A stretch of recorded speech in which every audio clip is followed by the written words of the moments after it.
Je me présente, Manon Pinheiro, société Applicite. Je suis la responsable de l'agence Applicite à Nantes. Je suis accompagnée ce matin de Joseph, comme vous avez pu l'entendre. Il est expert sur les solutions Revit. Il va d'ailleurs vous présenter ce matin les nouveautés Revit MEP 2022.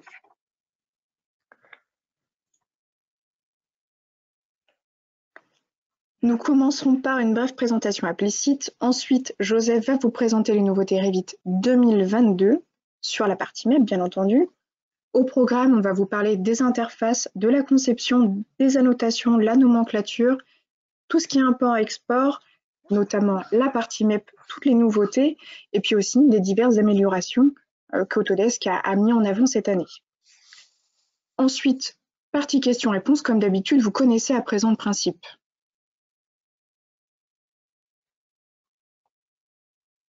Pour vous présenter rapidement Applicite, nous sommes intégrateurs des solutions Autodesk depuis 2006. Nous comptons aujourd'hui 51 collaborateurs pour un chiffre d'affaires de près de 14 millions d'euros.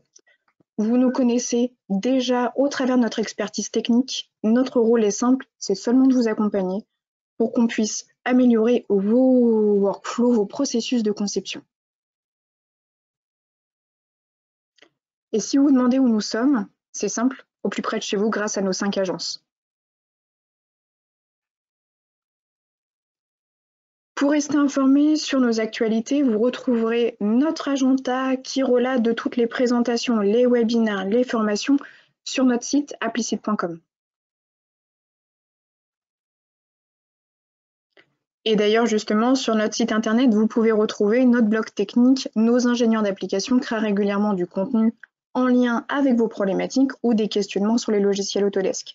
Que vous soyez sur AutoCAD, Inventor, Revit, vous trouverez la réponse à vos questions. Nous sommes également présents sur les réseaux sociaux, sur notre page LinkedIn nationale ou au travers de nos pages LinkedIn régionales. Vous retrouverez du contenu technique, des informations Autodesk, des témoignages clients. Nous mettons en ligne des vidéos sur YouTube, sur des workflows, des présentations de produits, des informations importantes. Et également, n'oubliez pas notre page Facebook. N'hésitez pas à nous suivre sur les réseaux sociaux. Je vais enfin laisser la main à Joseph qui va vous présenter les nouveautés Revit 2022 sur la partie MEP.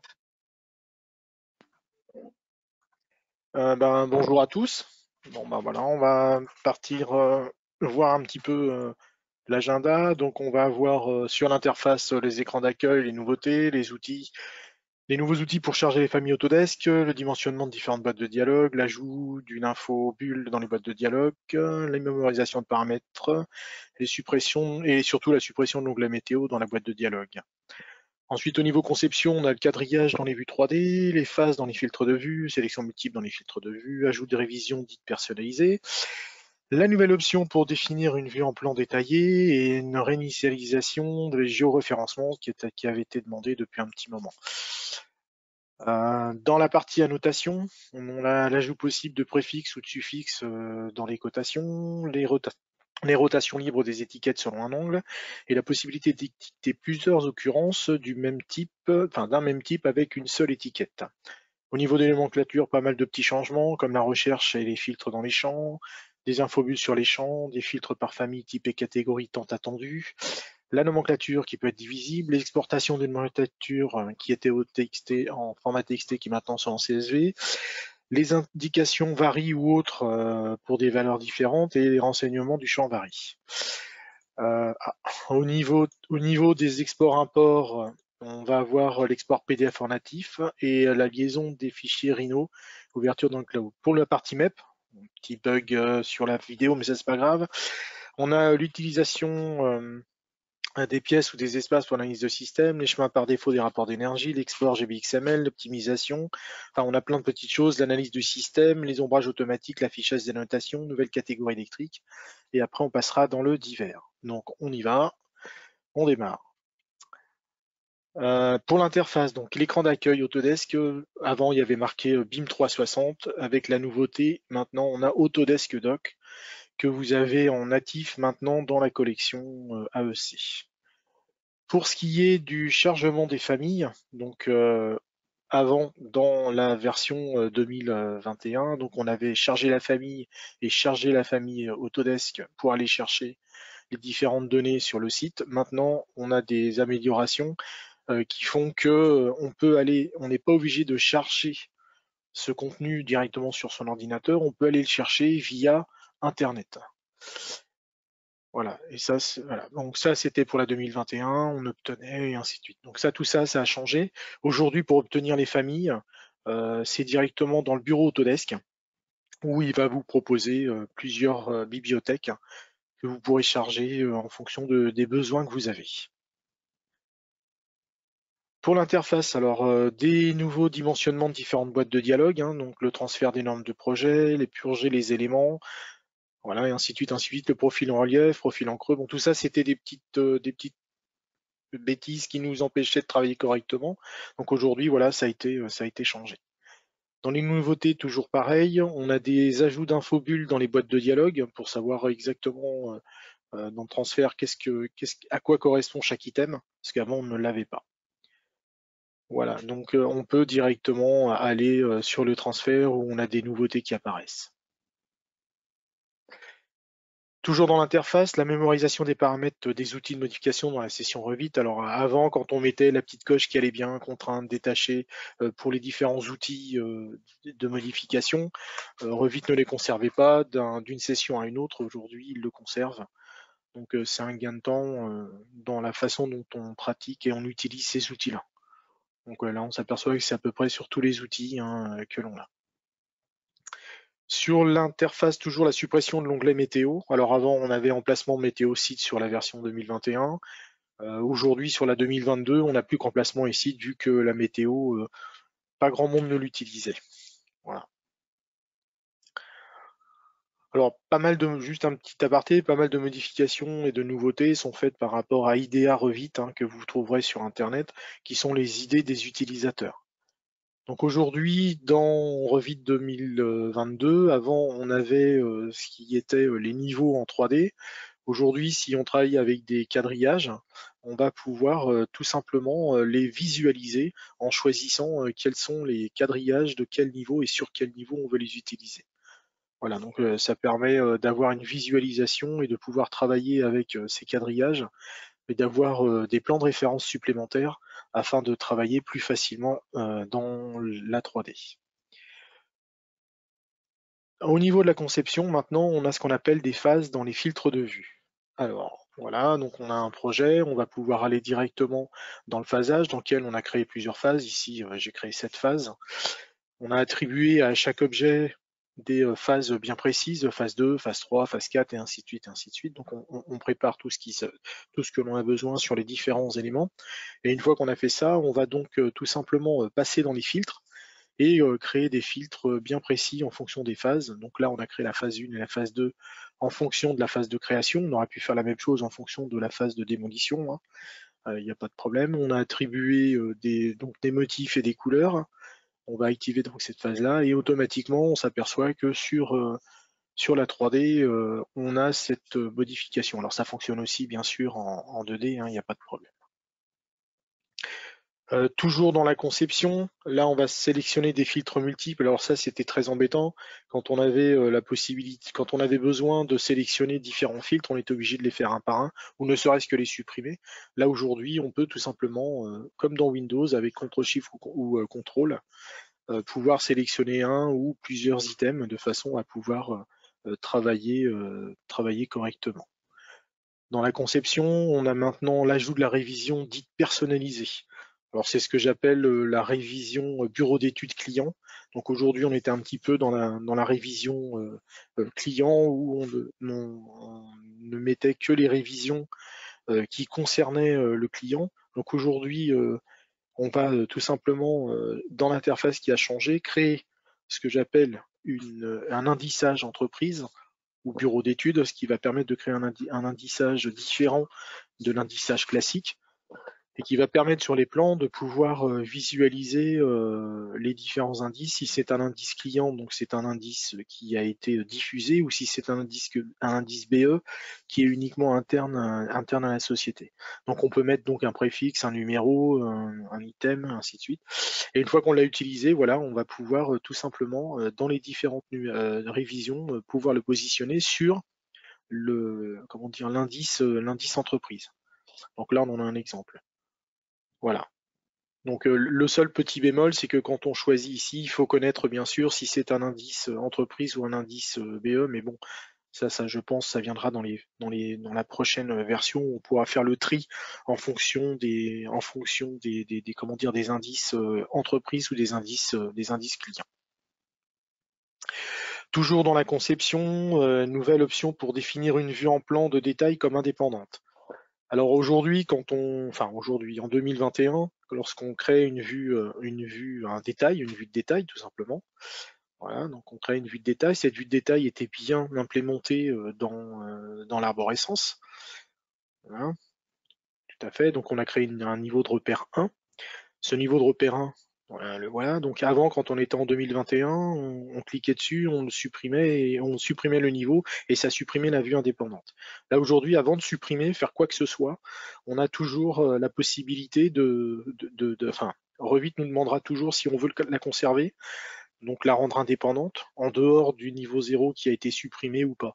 Donc voilà les différentes solutions, hein. La suppression du niveau dans la vue rattachée.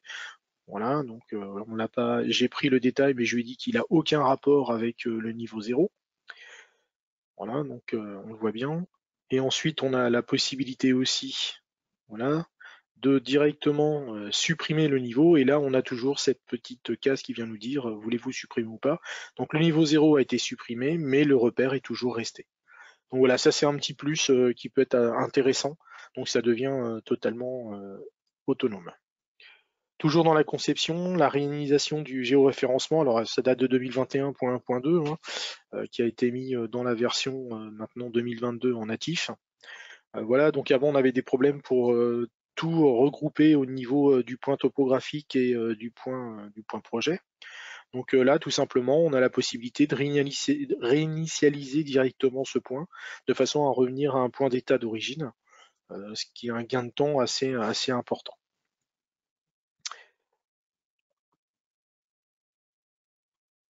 Voilà. Donc on le voit bien, hein, on a bien réinitialisé ce point interne. Alors bien sûr, on a changé complètement ce renommage, hein, on peut renommer automatiquement ces choses-là. Voilà, donc ça se faisait directement en 2021. Voilà, donc on voit bien qu'on a pu renommer ce site point topographique. Voilà.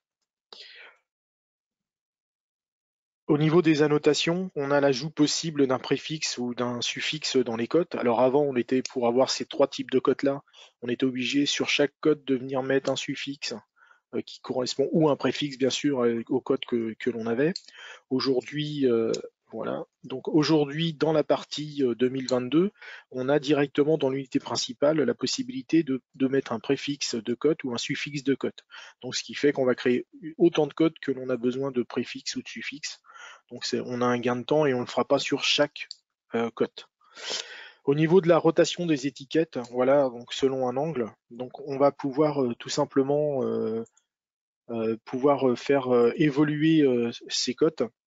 Donc voilà, on a une cote toute simple. Donc on avait l'horizontal, le vertical, et aujourd'hui on va se retrouver avec un nouvel item qui est modèle. Alors le modèle vous permet de rentrer un angle.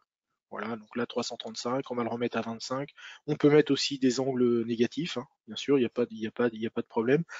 Et revenir à un état d'origine qui est horizontal ou vertical sans problématique. Voilà. Donc voilà un gain de temps aussi sur ces données-là. Voilà, on peut le faire aussi manuellement. Voilà, pour une raison XY, hein, si on veut l'aligner à certaines choses, et on revient toujours pareil à l'état d'origine horizontal ou vertical. Toujours la même chose sur les étiquettes, on a la possibilité maintenant d'étiqueter plusieurs occurrences de même type avec une seule et unique étiquette. Je vais y arriver aujourd'hui. Voilà, donc là on s'aperçoit qu'on a 4 étiquettes qui sont rattachées à chaque occurrence. On va les supprimer, on va récupérer cette étiquette-là, la positionner un petit peu centrée, et on a un icône, un nouvel icône qui est ajouté, supprimer un autre. Et on va tout simplement, grâce à cette étiquette-là, pouvoir relier ces différents occurrences à une seule et unique étiquette. Donc ça fait un petit peu un gain de place dans les plans, dans les vues. Là, on peut directement, vous voyez, quand on le positionne, si on n'a pas coché, on n'en met qu'une, mais si on vient positionner, ajouter, supprimer un autre, on peut le faire tout simplement en direct. Voilà. Donc on peut aussi, bien sûr, dans cette code, comme dans cette étiquette, pardon, comme on l'a vu précédemment, tout simplement pouvoir l'orienter, hein, comme on a vu voilà, dans la vidéo précédente. Voilà, et revenir à un état d'origine horizontale ou verticale, tout simplement. On a une grosse amélioration qui est maintenant dans les nomenclatures, donc qui est une recherche et filtre dans les champs, les infobules, donc ce qui permet directement, quand on est dans une nomenclature, déjà de pouvoir rechercher un nom de paramètre, donc un champ tout simplement, qu'on connaît. On va pouvoir filtrer aussi ces éléments en fonction d'un type de paramètre. Voilà, donc on va avoir tous les types de paramètres qui vont arriver en fonction du projet intégré famille projet. On va avoir les différentes disciplines. Donc ça va déjà nous utiliser pas mal de choses. Et ensuite par type de valeur. Voilà, si on ne les connaît pas forcément. Ensuite, on a aussi la possibilité de voir si c'est un type ou si c'est une occurrence. Et voilà, donc, et on va pouvoir jouer avec ça au niveau des filtrages. Et ensuite, quand on se met sur un paramètre, on s'aperçoit que l'on a une infobulle qui va nous expliquer un petit peu ce que c'est. On a un tri possible sur les feuilles, les types ou les catégories, chose qu'on nous demandait avant. On ne pouvait pas le faire. Maintenant, les types, les familles et les catégories ont été intégrés directement dans les nomenclatures. Donc là, pareil, nouvelle méthodologie de travail et nouveaux filtres possibles. Toujours dans les nomenclatures, quand on avait une nomenclature qui était assez imposante, on avait des difficultés de positionnement ou de découpe, où on pouvait la découper que sur une feuille. Aujourd'hui, avec une grande nomenclature comme celle-là, on va pouvoir tout simplement, dans un premier temps, la créer et déjà prévoir 3 feuilles de façon à pouvoir la scinder et la positionner sur ces 3 feuilles-là. Donc on fait un clic droit sur la nomenclature qu'on en a besoin, on va la scinder et on va tout simplement lui demander si d'abord on va le scinder, on va lui donner une valeur de personnalisé ou on va lui demander de le faire en automatique. On va choisir les 3 feuilles qui nous intéressent et automatiquement, une fois qu'on a fait ça, il va nous présenter donc la première feuille et on va positionner la première nomenclature. On va pouvoir tout simplement gérer cette nomenclature, gérer l'espacement, enfin le positionnement. Et tout ce que l'on va faire sur cette nomenclature-là sera automatiquement euh, retranscrit sur les autres nomenclatures. Donc on va bien voir dans les autres nomenclatures, voilà, donc il l'a bien divisé en 3. Et si par hasard on s'aperçoit que cette nomenclature est trop petite, donc on peut la positionner sur une autre feuille, on vient gérer ça sur la première et on va s'apercevoir, première ou deuxième, hein, comme on veut, et on va pouvoir s'apercevoir que sur la troisième, elle va disparaître. Voilà, donc la deuxième, elle y est toujours, et sur la troisième, on a conservé que l'entête. Donc on va tout simplement maintenant supprimer cette entête-là, puisqu'elle ne nous intéresse pas. Voilà. Et on va revenir dans les nomenclatures, et voilà, on voit les trois, la nomenclature qui a été scindée en droit, et on va supprimer la dernière partie. Voilà, ce qui fait qu'on va se retrouver maintenant avec 2 feuilles avec des nomenclatures divisées. Donc c'est un peu plus souple au niveau des nomenclatures, on peut toujours conserver ce qu'on avait avant, mais là on a une souplesse qui est un petit peu plus intéressante. Avant, quand on faisait un export Revit, un export de la nomenclature, on ne pouvait l'avoir qu'en TXT. Aujourd'hui, on a le CSV. Voilà, ce qui permet une conversion de moins entre Excel et puis cette nomenclature. Toujours dans les nouveautés, toujours dans les nomenclatures, l'indication varie pour les différentes valeurs. C'est-à-dire qu'avant, quand on était dans une nomenclature et qu'on avait des valeurs différentes, ou alors qu'on n'avait pas de renseignements dans ces champs-là, Revit 21, enfin les Revit, moi je pris 21, mais c'était avant, on nous mettait du blanc. Aujourd'hui, si on a une variable, si on a une valeur différente, il va nous mettre varie et non plus un blanc. Donc ce qui va nous permettre de savoir si on a rempli ou pas les différentes occurrences. Voilà, donc on voit bien la différence avec ça. Comment on fait maintenant, comment fait-on pour pouvoir renseigner le champ varie et le changer? Puisque là, il va nous mettre varie. Donc, c'est dans le gérer les paramètres supplémentaires et l'indication de valeurs multiples. Voilà, donc on affiche en tant que multiple ou alors on affiche un texte que l'on peut personnaliser. Toujours dans les nouveautés, donc les exports et les imports. Maintenant, en natif, on a un export PDF qui est très intéressant. Alors qui se présente un petit peu comme l'impression, hein. On regarde un petit peu le panneau. La seule différence, c'est qu'on va pouvoir choisir si c'est une feuille combinée ou pas combinée. Donc là, on va prendre l'exemple d'une feuille combinée. On a plusieurs feuilles, on va les combiner dans un seul fichier. On va donner le nom. Si ça n'est pas combiné, ben, tout simplement, on va aller pouvoir lui donner quelle est la dénomination des fichiers avec les différents types de paramètres. Toujours pareil, ça c'est la même chose que dans l'impression. On va gérer la taille, l'orientation, l'apparence, le positionnement et puis les différentes options d'impression qui ne changent pas comme je vous le disais, de l'impression classique. Donc on n'est pas trop déboussolé. On va pouvoir lier un fichier Rhino. Donc avant, on ne pouvait lier que des DWG, des XF, des GN et des SAT et des SketchUp. Aujourd'hui, on a fait un pas de plus avec les Rhino parce que beaucoup de gens utilisent le Rhino aujourd'hui. On va pouvoir ouvrir un projet directement venant du cloud, chose qu'on ne pouvait pas faire avant. Donc les nouveautés dans le MEP génie climatique. Alors dans la partie analyse, on va pouvoir, avant, on avait donc des nouvelles analyses qui apparaissaient, on a toujours la même analyse, ça n'a pas changé, hein, on a toujours la même chose, mais dès qu'on parle d'analyse dimensionnelle et de charge, le tableau a complètement changé. Donc il est situé, de trois façons, enfin il est composé de trois items, trois onglets. Le récapitulatif des charges de la zone, donc que l'on voit ici. Ensuite, on a une récapitulative des charges du système et la psychrométrie de la conception. Alors en premier lieu, on va pouvoir choisir tout simplement le local qui nous intéresse. Voilà, donc c'est assez important. Ensuite, on va pouvoir savoir si c'est du refroidissement ou du chauffage. Donc on va avoir des valeurs complètement différentes si c'est du refroidissement ou du chauffage, hein. Les valeurs ne sont pas les mêmes.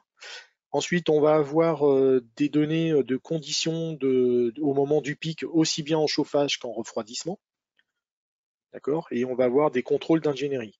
Dans un deuxième temps, on va avoir sous forme de graphique à peu près la même chose, sous un pic de charge, toujours pareil avec le gain de refroidissement et le gain de chauffage, et la même chose dans la répartition des charges de refroidissement.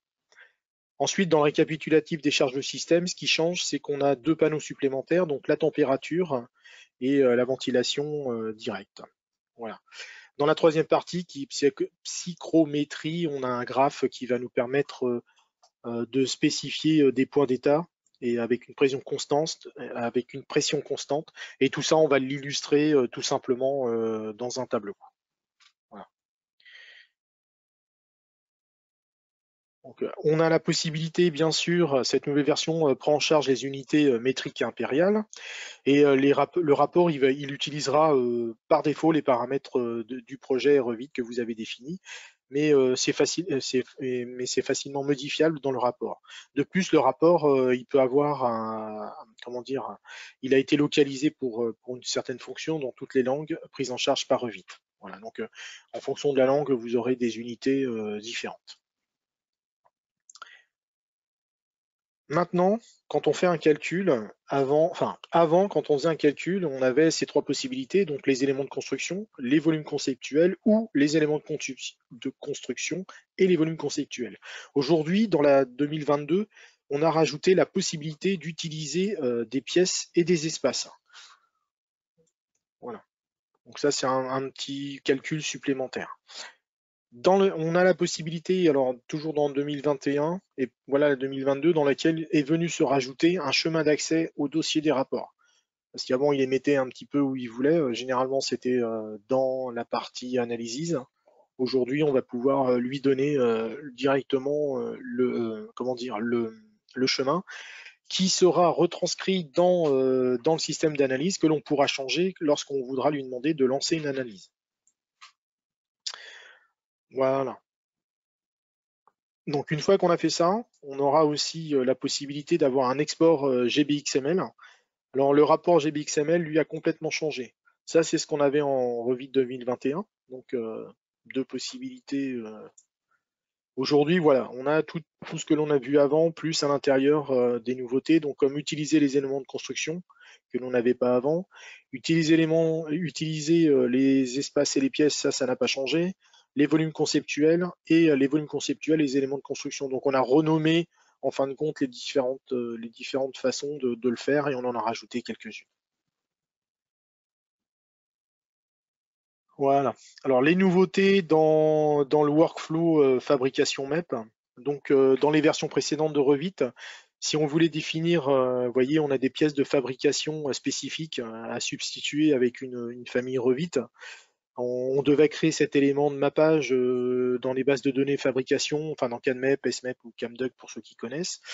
C'était un processus qui était sujet souvent à des erreurs parce qu'il fallait saisir vraiment les mêmes noms et ainsi de suite. Et ce qui était également difficile dans la mesure où chaque entreprise de conception avait chacun sa bibliothèque. Aujourd'hui, dans cette version de Revit, c'est une solution beaucoup plus dynamique qui permet d'effectuer des mappages tout au long du processus. Alors, ces mappages qu'on en affecte lorsqu'on utilise l'outil de conception de fabrication sont spécifiques au service avec lequel on travaille. Il offre plus de flexibilité, comme on le voit, hein, on va pouvoir donner par quoi on veut le remplacer, et ainsi de suite. Et automatiquement, les pièces qui nous posaient problème sont adaptées. Donc on voit bien qu'il est venu adapter chaque pièce en fonction d'un élément, voilà, que l'on va pouvoir récupérer directement dans fabrication. Alors quand il retrouve bien l'élément, il va bien le mettre effectivement, il va bien le retranscrire pour pouvoir le récupérer dans fabrication. Pareil, l'optimisation, toujours pareil. Donc ici, on va s'apercevoir qu'une fois qu'on a fait ce calcul, on va pouvoir enlever les pièces que l'on a créées par cet intermédiaire. Voilà, on va changer tout ça. Euh, voilà. Et donc automatiquement, en refaisant ce calcul ou cette connexion à travers ces objets-là, il va pouvoir, lui, comme il les a maintenant en mémoire, les utiliser dans le projet. Voilà. Une meilleure souplesse aussi au niveau conception. On va pouvoir lui donner d'avoir une réflexion. Ça, c'est ce qu'on faisait avant hein, dans un acheminement et un remplissage, mais en utilisant les différents éléments qu'on a donnés et puis pouvoir, nous, en direct, visualiser les différentes solutions. Alors, si vous avez remarqué, il y a une petite, la boîte sélectionne un service qui a disparu.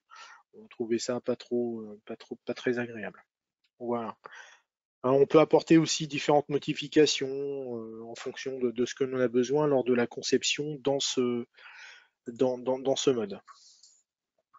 Au niveau, maintenant, on va passer à la partie un petit peu électrique. Donc, on va avoir un ombrage automatique que l'on n'avait pas dans la version 2021. Voilà, un auto-ombrage pour l'affichage des charges. Alors, cet auto-ombrage est valable quand on a plusieurs cellules vides et surtout quand on veut lui donner un certain nombre de connexions. Voilà. Dans la partie toujours électrique, dans les annotations génériques, alors ça c'est une grande amélioration. Là, on va voir un exemple. Donc là j'ai pris l'exemple tout simplement d'un tableau hein, que je vais aller chercher, un tableau de divisionnaire. Donc on va pouvoir le positionner sur une surface verticale avec bien sûr une annotation, la même chose sur une face et la même chose sur un plan de construction. Avant pour faire ça on était obligé de créer 3 éléments qui comportait ou alors afficher ou masquer une annotation en fonction de la face sur laquelle on le positionnait. Là, on s'aperçoit qu'il s'est positionné sur 3 orientations différentes et toujours avec la même annotation. Si on rentre dans la famille, voilà, on est dedans. Donc j'ai une annotation dans laquelle je suis venu cocher conserver l'orientation des annotations, ça c'est la nouveauté, qui veut dire que dans n'importe quelle orientation, on va pouvoir conserver une seule et unique annotation pour les différents objets que l'on va positionner. Voilà. Alors la prise en charge du maintien de l'orientation des annotations à plusieurs catégories, ils ont été affectés à plusieurs catégories, c'est-à-dire les équipements électriques, les modèles génériques, les appareils d'éclairage, les équipements mécaniques, l'appareil des plomberies et l'équipement spécialisé. C'est-à-dire que toute cette méthodologie-là, on va pouvoir l'affecter dans des éléments, dans ces éléments-là. Le petit bémol de ce que moi j'ai remarqué, c'est que ça ne fonctionne que si on a une face, un mur ou un autre. S'il n'y en a pas d'autre, ça n'a pas l'air de fonctionner correctement. Voilà. Petit bug, ça c'est pas très grave. Les nouvelles catégories électriques, donc on en avait 12 en 2021, on en a 19 en 2022. Donc on a des appareils audiovisuels, des circulations verticales, des équipements de services d'alimentation, des équipements médicaux, des protections contre les incendies et des signalisations, structures temporaires et tableaux de baie. Alors le tableau de baie, il remplace ce qu'on appelle aujourd'hui les installations électriques. Vous n'avez plus d'installation électrique. Pardon, il remplace les équipements électriques. Pardon, excusez-moi. Vous n'avez plus les équipements électriques et donc c'est remplacé par les tableaux et les baies. Alors, ce que vous avez fait en 2021, ne vous inquiétez pas, lorsque vous allez faire une nomenclature, au lieu d'avoir marqué équipement électrique, il y aura marqué tout simplement tableau et baie, mais Revit va le reconnaître. Hein, donc ça a été fait correctement.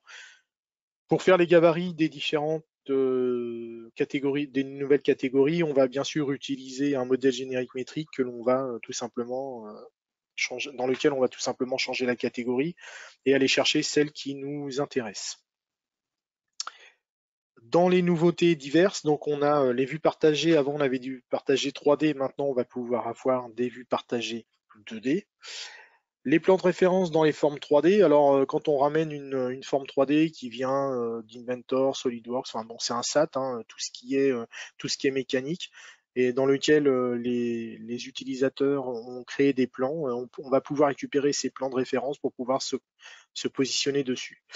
Il y a eu une amélioration dans les exports des petites occurrences en DWG pour les échelles supérieures à 1/200e. Avant, quand on avait une échelle supérieure à 1/200e, on avait des traits qui disparaissaient, des tigolines qui changeaient. Donc aujourd'hui, tout ça, ça a été modifié et on arrive à une justesse entre Revit et AutoCAD. Il y a des nouvelles catégories d'infrastructures qui peuvent être chargées et donc créées. Hein. C'est juste un renseignement. Si vous recevez des projets dans lesquels vous retrouvez ça, que vous ne soyez pas surpris. Donc il y a des routes déculées, pardon, des roulements, des piles. Enfin bon, voilà, tout ça c'est la partie structure. Pour ceux qui travaillent par exemple dans les tunnels, ils risquent de pouvoir les retrouver, ou ne serait-ce que dans les ponts, quand on fait passer de la tuyauterie à l'intérieur du tablier. On va ajouter un export au format STL dans les boîtes de dialogue, hein, ce qui permet d'avoir des maquettes, d'impression de maquettes. On a, qui dit nouvelle version de Revit, dit nouvelle version de Dynamo, et avec ces nouveaux nœuds, donc là on en a 77 et on passe à la version 2.10. Les rapports d'analyse de système, alors lorsque les rapports d'analyse de système ils sont supprimés dans l'ancienne version, dans la version 21 et précédente, on les supprimait, et si on voulait les retrouver, on avait grâce au retour en arrière, on ne l'avait pas, c'était supprimé. Aujourd'hui, c'est mis dans une corbeille en attente, et vous pouvez revenir en arrière jusqu'à retrouver cette analyse. Bien sûr, si vous fermez votre projet, la corbeille est vidée. Ensuite, on a dans les sites partagés, alors avant on avait, c'est juste une petite modif, hein, mais il faut le savoir.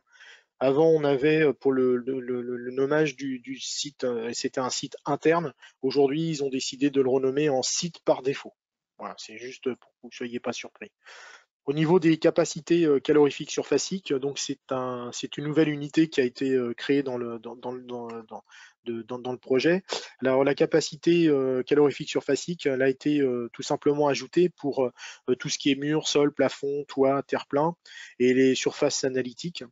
Ça pour pouvoir les utiliser dans les différents calculs. Voilà. Donc ensuite, on a les paramètres de projet dans les méthodes d'attribution de nom de circuit.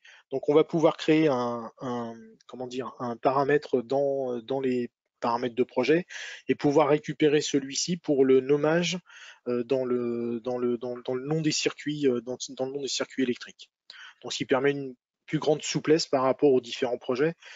Quand vous avez plusieurs je veux dire, un projet a été découpé en plusieurs phases ou plusieurs zones, donc on va pouvoir retrouver ça plus facilement, alors qu'avant, c'était pas possible.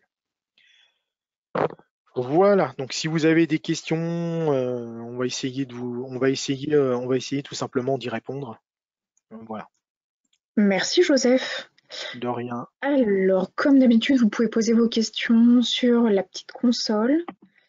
Je regarde là à l'instant T, je n'en ai pas. On va patienter encore deux petites minutes. De toute façon, si vous avez des questions, n'hésitez pas à nous envoyer un mail et on essaiera de vous y répondre dans la foulée. Complètement. N'hésitez pas à nous envoyer un mail, soit sur contact@applicite.com, soit sur mon adresse, manon.piniero@applicite.com. Et comme d'habitude, de toute façon, on prend le temps de vous recontacter post-webinaire pour faire un point avec vous sur savoir si nous avons bien traité tous les sujets, si vous êtes satisfait de ce qui a été présenté. Pour le moment, Joseph, je n'ai rien. Bah, c'est pas grave, hein, les questions viendront une fois qu'ils les auront utilisées, quoi. Voilà, comme toujours. Voilà. Oui. Bon. Bon, bah on On va s'arrête vous là. laisser alors. On va vous Eh laisser. bien, on vous remercie pour votre temps ce matin. Merci d'avoir été présent Merci. avec nous. Et puis, n'hésitez pas à revenir vers nous en cas de questions. Et puis, nous, on vous passera un petit coup de fil. Très bonne journée, bon week-end. Merci, au revoir, bon week-end. Au revoir.